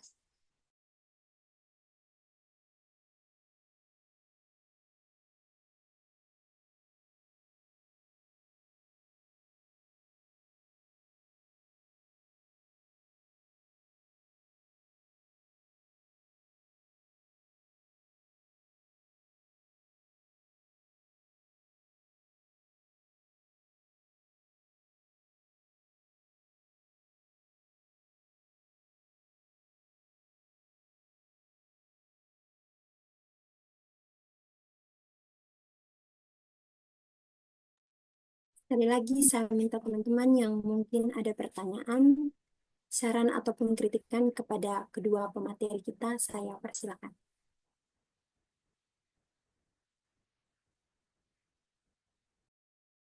Kepada Saudari Kadek Rada Diah Manikan, dipersilakan. Baik, selamat pagi untuk kita semua. Sebelumnya terima kasih banyak MC untuk kesempatan yang diberikan kepada saya. Saya ingin mengapresiasi untuk Kamarlev dan juga Kaulan yang sangat menginspirasi dan memotivasi kami mahasiswa khususnya semester 4 untuk kedepannya bisa mengikuti kegiatan yang sama. Dari apa yang sudah disampaikan oleh Kak Marlev terkait dengan program pertukaran mahasiswa IISMA ini tentu merupakan program yang banyak menarik minat sebagian mahasiswa, terkhususnya saya juga, apalagi untuk mencoba belajar selama 4 bulan di luar negeri. Namun salah satu kendala dan kekhawatiran yang saat ini masih menjadi pertimbangan dari sebagian mahasiswa untuk berkuliah di luar negeri itu adalah terkait keamanan dan juga kenyamanan berkuliah di luar negeri. Apalagi kita akan berada di sana seperti yang Kak Marlif bilang selama 4 bulan lamanya dengan gaya hidup, makanan, budaya, serta aturan yang berbeda yang tentunya tidak sama dengan kita di Indonesia. Sehingga pertanyaan saya untuk Kak Marlef, bagaimana Kak Marlef sendiri memantapkan diri untuk berangkat ke luar negeri dengan segala pertimbangan ini, Kak, mulai dari keamanannya, kenyamanan Kakak nanti ketika berkuliah di sana, serta bagaimana cara Kak Marlef sendiri untuk beradaptasi dengan lingkungan yang tentunya berbeda dengan kita di sini. Seperti itu, Kak.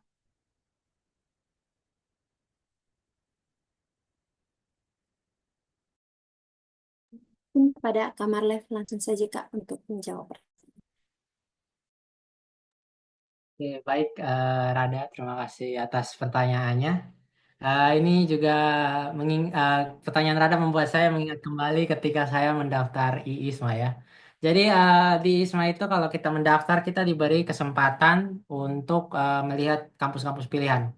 Jadi ketika saya melihat kampus-kampus tujuan yang menjadi pilihan saya untuk mengatasi yang kata Rada tadi soal keamanan itu, saya pertama lihat dari statistik negaranya, crime rate-nya itu berapa. Kira-kira banyak terjadi kejadian yang sangat-sangat berbahaya atau tidak. Karena kalau misalnya teman-teman tahu, Belarus itu berbatasan darat dengan Rusia dan juga Ukraina. Jadi saya pertama memilih itu, saya juga harus lihat kira-kira ada insiden tidak, bagaimana crime rate di sana. Dan untungnya benar-benar pada saat saya ke sana itu saya tidak ada sesuatu yang benar-benar sangat membuat saya sampai dalam bahaya, tidak ada.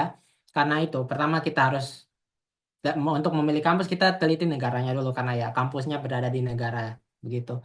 Dan di Belarus sendiri menurut saya itu sudah terbilang sangat aman karena beberapa kali insiden eh, kelupaan barang. Saya sendiri lupa dompet saya di supermarket. Untungnya pas saya kembali itu masih ada, masih belum tersentuh oleh orang. Mungkin kalau di Kupang itu sudah hilang tanpa jejak, tapi ya dompet saya masih ada. Tapi waktu itu kalau misalnya dompet saya hilang, maka saya sangat kesusahan karena semua kartu, semua ATM dan semua kartu bus untuk pergi berpergian itu semua ada dalam dompet. Dan di sana mereka sangat-sangat berintegritas, sangat jujur. Orang tidak berani mencuri, menurut dari pengalaman saya benar-benar semua barang yang kalau misalnya kita lupa ya tetap ada di sana pas kita kembali seperti itu. Bahkan teman saya melupakan kamera fotografer itu di supermarket juga. 1 hari dia lupa dan saat dia kembali untungnya masih ada di kantor satpam dan tidak ada yang mengambilnya seperti itu. Dan untuk kendala-kendala yang lain misalnya beradaptasi dengan cuaca ya. Eh, sedikit info, sedikit pengalaman saat saya datang pertama itu 1 minggu 2 minggu pertama saya demam karena saya eh, dari tempat yang biasanya panas langsung perubahan cuaca ke tempat yang langsung dingin saya demam dan untuk itu ya dari sini saya sarankan ya bawa obat-obatan seperti itu. Untungnya di sini saya bawa obat-obatan jadi ketika setelah saya selesai demam saya minum obat-obat saya sembuh demam setelah itu saya sudah mulai bisa beradaptasi dengan lebih baik. Seperti itu. Jadi ya sistem imun saya itu mulai beradaptasi dengan cuaca yang ada.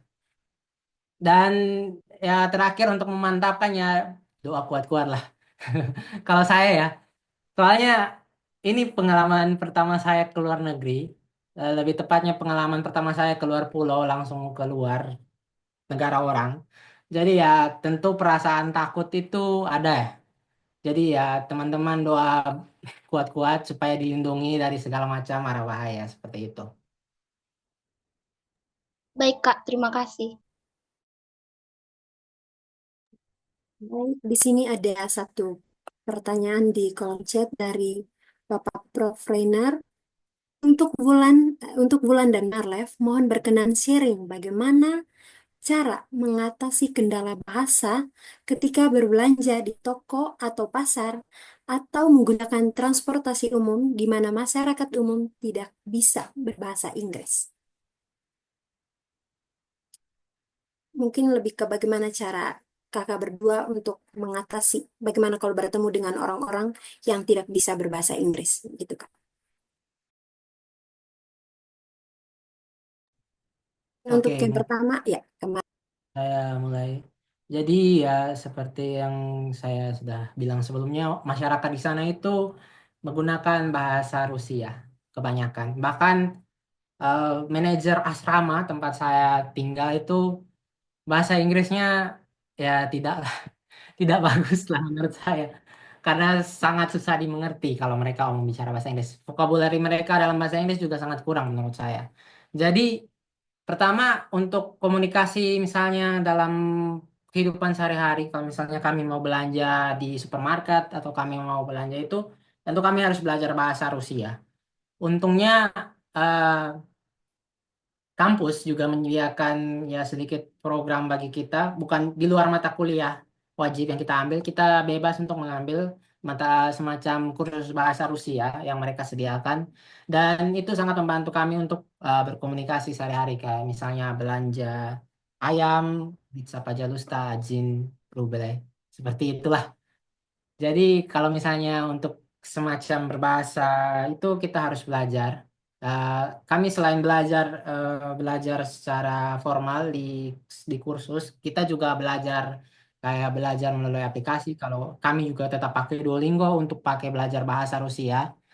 Dan berbicara soal bahasa ini sebenarnya di Belarus itu sangat unik teman-teman. Jadi Belarus, mereka punya bahasa sendiri namanya bahasa Belarus.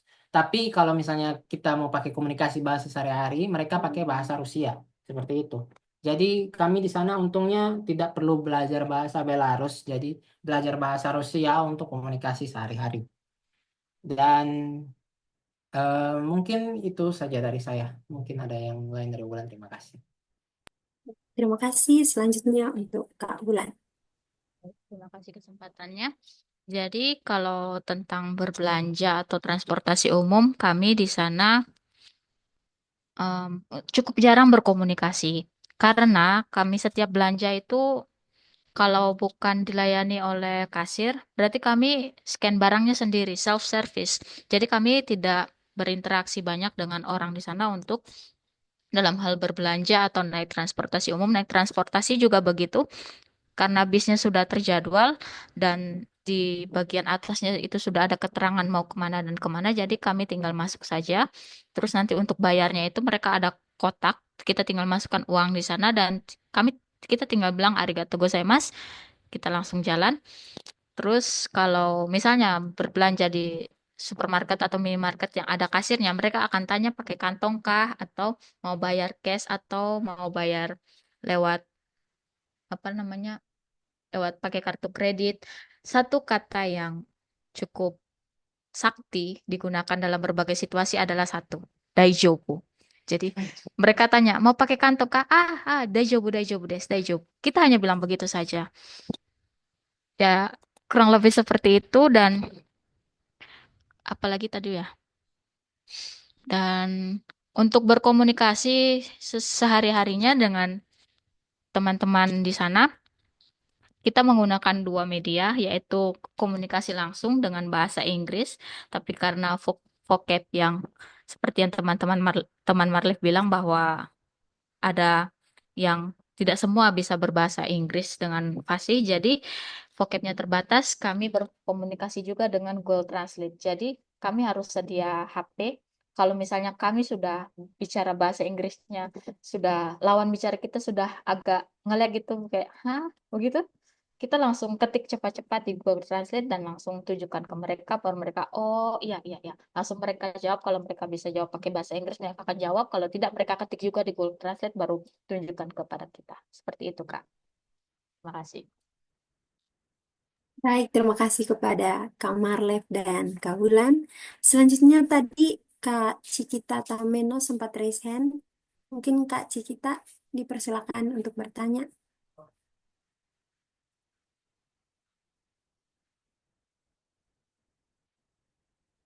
Atau Kak Yasinta Biru tadi sempat raise hand juga.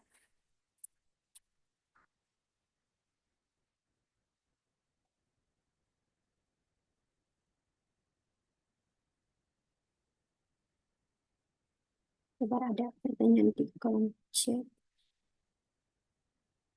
Oke, ini ada pertanyaan di kolom chat dari Kakak Marcelinus Abi. Program ini sangat bagus dan juga menarik banyak minat mahasiswa. Namun, saat seseorang mahasiswa memutuskan untuk mengikuti sebuah program, tentunya dia akan melewati rasa takut gagal. Apakah kakak berdua juga pernah mengalami rasa takut gagal itu? Dan bagaimana cara dari kakak berdua untuk menghadapi rasa takut gagal tersebut? Ya, mungkin kesempatan yang pertama saya berikan kepada Kak Bulan Paramita. Baik, terima kasih. Sebenarnya ini ada cerita unik antara saya dengan Marlev dan teman-teman yang lain tahu. Jadi kami waktu itu sempat taruhan. Waktu Marlev daftar ISMA, dia sempat pesimis. Dia pesimis untuk tidak lolos. Saya pasang taruhan sama dia. Kalau misalnya lu lolos, lu kasih beta satu sa. B minta apa selalu akan kasih. Dan dia bilang oke, karena dia agak pesimis juga. Jadi dia bilang oke, kalau beta lulus, beta kasih lu sesuatu. Nah, ternyata puji Tuhan dia lulus. Nah, sama juga pada waktu itu saya juga pesimis pertama awal-awalnya saya tidak akan lulus. Saya tidak akan lulus program ini dan dia juga taruhan sama saya, lu akan lulus. Dan karena rasa pesimis itu juga kami buat taruhan lagi. Kalau dia pas dia tawarkan taruhan, kalau misalnya lu lulus, itu taruhan yang kemarin tuh sonde jadi ketemu impas. Dan ternyata saya juga lulus. Jadi taruhannya itu ya tidak ada apa-apanya, jadi impas. Jadi kita semua pasti ada rasa takut ya.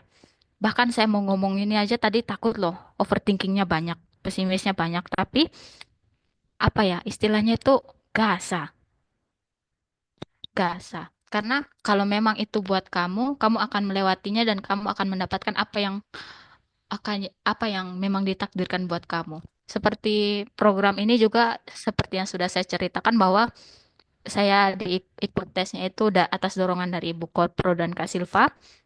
Saya di sana juga pesimis. Saya tidak ada apa yang namanya? Saya tidak saya tidak saya pesimis gitu loh, saya takut gagal gitu. Tapi pada akhirnya saya setelah selesai tes itu saya merenung, saya bilang kalau memang ini jalan saya, Tuhan tolong lancarkan. Saya bilang begitu dan terbukti ternyata ini memang jalan saya dan Tuhan lancarkan dari segala persiapannya itu sampai di akhir, sampai di mau ke Jepang juga saya takut karena ya saya takut ya bikin yang aneh-aneh lah apalah biasalah overthinking gitu. Tapi kembali lagi karena ini adalah jalannya sudah disiapkan buat kita dan kita akan melaluinya. Jadi kita harus yakin dan percaya pada diri kita sendiri kalau memang jalan ini disiapkan buat kamu karena kamu memang pantas untuk melewati ini, kamu bisa melewatinya. Yang di atas saja sudah yakin kita bisa lewat, masa kita tidak yakin dengan diri kita sendiri? Jadi intinya yakin saja, gas saja. Seperti itu. Di kemudian silakan dilanjutkan oleh Marlev. Terima kasih. Ya, kepada Kak Marlev, silakan. Oke, baik. Jadi kalau saya itu menanamkan dalam pikiran saya, kalau misalnya saya mau mendaftar program-program seperti ini, bahwa program mendaftar itu tidak ada resikonya, teman-teman. Mengapa saya bilang begitu? Kalau misalnya teman-teman, mohon maaf, misalnya gagal di satu mata kuliah, resikonya adalah teman-teman mengulang semester, ya kan? Kalau teman-teman gagal ikut ujian, ya resikonya teman-teman tidak lulus mata kuliah gitu. Tapi kalau misalnya teman-teman mendaftar beasiswa, kalau teman-teman lulus, puji Tuhan, syukur. Kalau teman-teman gagal, tidak ada yang dikorbankan. Ya mungkin ada waktu tenaga untuk buat esai, tapi tidak ada yang sampai membuat teman-teman ya tidak bisa kuliah lagi, itu tidak. Jadi menurut saya itu patut dicoba bahwa ini sesuatu yang memiliki peluang yang besar untuk teman-teman, tapi dengan resiko yang menurut saya hampir tidak ada kalau mau daftar beasiswa. Resikonya tidak ada gitu. Kayak misalnya saya berpikir kemarin, saya sebenarnya juga takut daftar ISMA. Ini misalnya kalau saya gagal bagaimana, tapi saya pikir kalau saya tidak lulus pun, saya tetap kuliah seperti biasa. Tidak ada sesuatu yang, misalnya kalau saya tidak lulus kimia, apakah saya ulang semester? Ya tidak juga. Apakah kalau misalnya saya lulus kimia, apakah begini, begitu, begitu, begitu? Tidak juga. Justru saya berpikir bahwa kalau saya lulus, saya mendapat benefit. Kalau saya tidak lulus, ya sudah tidak ada yang hilang dari saya seperti itu. Jadi teman-teman harus berpikir bahwa menurut saya ketakutan saat mendaftar beasiswa itu adalah ketakutan yang ya tidak berdasar begitu. Jadi misalnya memang rasa takut itu wajar, karena manusia itu menurut saya takut mencoba hal baru. Tapi lawan saja rasa takut dengan berpikir bahwa kalian kalau gagal pun kalian tidak akan kehilangan apa-apa. Seperti itu. Mungkin itu dari saya. Terima kasih. Berarti kuncinya Kak kita harus selalu percaya diri dan jangan jangan takut untuk gagal, kayak gas saja begitu ya Kak. Ya, seperti kata Ulan, gas saja. Ya, gas saja. Oke, tadi Kak Febronia sempat raise hand, mungkin Kak Febronia disilakan Kak.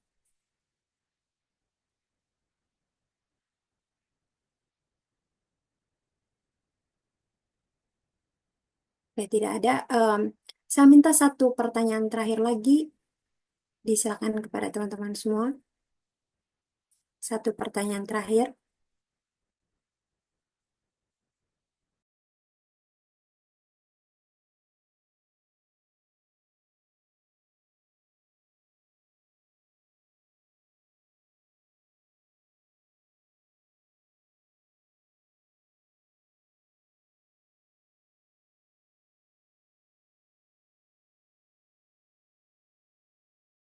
Ya, ada pertanyaan di kolom chat dari Kahiyang Batari. Um, Berdasarkan pengalaman Kak Ulan, apakah mahasiswa Jepang tersebut memiliki jadwal belajar yang sangat padat? Terlebih lagi mengingat budaya belajar di Jepang yang dikenal disiplin dan gemar membaca. Silakan Kak Ulan. Baik, terima kasih atas kesempatan dan pertanyaannya. Jadi, menurut pengalaman saya, mahasiswa Jepang itu kalau belajar formalnya itu, kalau boleh dibilang anak kuliahan, sepengalaman saya cerita-cerita dengan teman-teman di saya di sana, mereka kuliahnya itu, belajarnya itu tidak banyak di kampus. Tapi mereka belajar mandirinya itu yang banyak gitu. Jadi pada intinya mereka kuliahnya sama seperti kita, ada jam ini, jam ini, jam ini, nanti ada jam kosongnya, ada jam free-nya, entah mereka bisa pakai untuk berkumpul dengan teman-teman kah atau buat apa ada. Cuman mereka di sana, mereka sudah apa ya, punya kesadaran diri untuk belajar lebih lama di sana. Di kampus Miyazaki itu ada banyak study room yang disediakan dan di sana itu selalu penuh teman-teman. Di sana ada banyak mahasiswa yang sebelum kelas dia belajar, setelah kelas dia belajar, bahkan ada yang sampai malam. Untuk mereka belajar saja sendiri di sana. Seperti itu. Bahkan perpustakaannya sendiri juga besar dan study roomnya jauh lebih besar. Dan untuk disiplin dan gemar membacanya itu saya acungi jempol. Mereka memang seperti itu di sana. Mungkin kita di sini juga bisa meniru dengan cara belajarnya mereka yang tekun dan mereka berkomitmen untuk belajar. Jadi mereka bisa menjadi versi yang lebih baik lagi di kemudian hari. Sekian dari saya. Terima kasih. Terima kasih Kak Ulan. Kak, ada satu pertanyaan lagi, ini pertanyaan terakhir ya.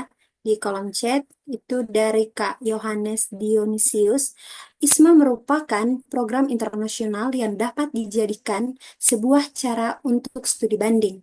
Mungkin untuk Kamar Life bisa memberikan hal baru yang tidak pernah didapat selama menempuh pendidikan di Indonesia, lebih khusus di program studi kimia, dan mungkin bisa memberikan pola belajar dari pelajar Belarus yang dapat kami ikuti untuk menunjang pendidikan kami, Terima kasih. Oke, baik. Jadi untuk hal yang mungkin saya tidak dapat selama pendidikan di Indonesia dan saya dapat ketika saya berpendidikan di Belarus itu cukup banyak ya. Tapi salah satu contohnya itu yang saya telah terangkan tadi tentang PBL. Memang di kita dapat PBL juga, tapi PBL yang di sana itu benar-benar terasa sangat-sangat kental begitu.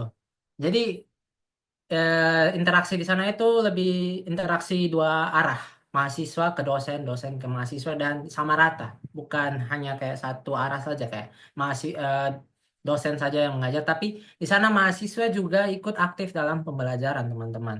Karena saya bilang tadi karena berdasarkan project based learning, dosen memberikan masalah kepada mahasiswa dan mahasiswa harus menyelesaikannya. Tentu mahasiswa ini harus belajar mengemukakan ide-ide yang ada dalam pikiran mereka, pendapat mereka, bagaimana mereka mau menyelesaikan masalah ini melalui sudut pandang ini, melalui sudut pandang di sana, dan itu mereka semua lakukan baik dalam kelompok atau mereka bisa langsung diskusi bersama dosen di dalam kelas, antri diskusi gitu. Misalnya kita mau dalam kelas pembelajaran ini dosen sudah kasih kita suatu masalah, kita cari-cari bagaimana solusi menyelesaikan masalah ini. Nanti satu mahasiswa sudah ke depan, Pak, saya mau begini, begini, begini. Kira-kira bagaimana, Pak? Eh, ide dari saya. Dosennya bilang, oh iya, ini bagus. Kamu bisa pakai begini, kamu bisa begitu, kamu bisa begini. Oh iya, baik, Pak. Nanti saya kembangkan untuk begini, begini, begini. Jadi diskusi dalam pembelajaran itu ya lebih pada diskusi dua arah sih dalam kelas itu kalau saya di sana ya. Yang kedua tentang hal yang bisa dicontoh dari pelajar Belarus untuk bisa dicontoh di mahasiswa di sini. Oke, jadi saya tadi bilang di Belarus itu ada orang-orang yang bisa bahasa Inggris, mahasiswanya ada yang bisa bahasa Inggris, ada yang tidak terlalu bisa bahasa Inggris. Bahkan untuk omong saja mereka kesulitan gitu, kayak omong bahasa Inggris secara normal, kalau sama kita masih ya terbata-bata. Tapi salah satu perbedaan yang dari sana dan di sini itu adalah mereka berani untuk mencoba teman-teman. Jadi saat kita ke sana, kita datang ke sana, mereka approach kita untuk berbicara dengan bahasa Inggris. Meskipun bahasa Inggris mereka tidak bagus. Eh, saya yakin kalau misalnya di program studi kimia ada mahasiswa dari luar yang menggunakan bahasa Inggris, saya yakin mungkin dia akan dikucilkan. Karena apa? Karena kita di sini kebiasaan kalau misalnya ada orang luar, kita takut omong karena mereka pakai bahasa Inggris kita tidak mengerti, kita menjauh. Tapi kalau di sana mereka malah mendekat teman-teman, mereka mencoba untuk belajar bahasa Inggris dari berkomunikasi sehari-hari dengan kita. Seperti itu sih dari saya. Baik, terima kasih kepada Kamar Live ya atas responnya. Em, Teman-teman, akhirnya kita sudah berada di ujung acara kita. Terima kasih kepada Kamar Live Labola dan Kawulan Paramita Putri yang telah berbagi pengalamannya yang sangat luar biasa. Dan dari sesi sharing kita kali ini juga kita belajar bersama bahwa baik ISMA ataupun magang internasional adalah kesempatan emas bagi mahasiswa untuk memperluas wawasan akademik dan profesionalnya. Tantangan itu pasti ada, teman-teman. Namun dengan persiapan yang matang, semuanya bisa diatasi. Semoga sharing kita kali ini bisa menjadi motivasi bagi teman-teman semua. Dan jika ada pertanyaan, bisa menghubungi Kak Marlev dan Kak Bulan secara langsung di kampus atau juga melalui chat di WhatsApp. Dan sebelum kita akhiri, saya izin mengucapkan limpah terima kasih kepada semua peserta, Bapak, Ibu dosen, dan teman-teman semua yang telah berpartisipasi. Dan sampai jumpa di sesi kita selanjutnya. Tadi dikatakan bahwa kita harus tetap semangat dan jangan takut untuk mencoba. Dan semoga kita bisa meraih peluang internasional. Akhir kata saya ucapkan limpah terima kasih, selamat pagi dan salam sejahtera untuk kita semua. Terima kasih, Marlef, Bulan, Ya Pak, terima kasih Pak. Dr. Fiani sebagai MC dan adik-adik semua, Ibu Prof. Febri, koordinator program studi, tidak bisa menutup. Jadi Sekali lagi terima kasih dan sampai jumpa di MRT berikut. Sukses untuk adik-adik semua. Mari kita terus termotivasi untuk paling tidak bisa seperti Marlef dan Wulan jalan-jalan dalam tanda petik di negara orang. Baik, terima kasih. Sampai jumpa di MRT berikutnya. Kita akhiri ya. Terima kasih. Baiklah, Selamat terima siang kasih Kak, semua. terima kasih, terima kasih Ya. semuanya.